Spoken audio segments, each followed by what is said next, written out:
Good afternoon, folks. This is Patrick, the ops manager, with a quick video of the route from international arrivals at Gatwick Airport's South Terminal to the railway station.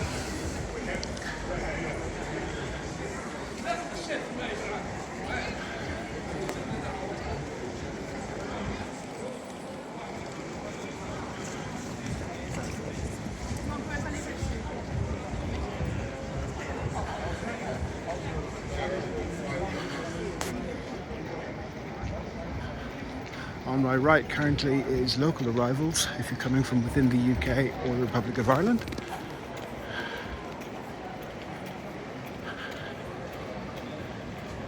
Straight ahead of us there, on the left is the way to the North Terminal, but on the right is the entrance to the railway station.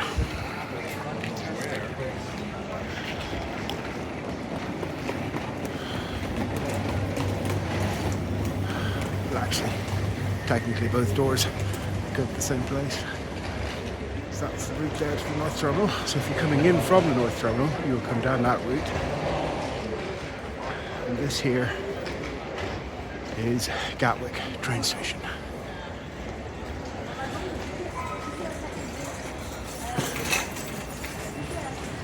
You'll see on my right here a whole bank of ticket machines. And on the left is the stairs down to the various platforms. The actual railway lines are directly underneath us. There we go now.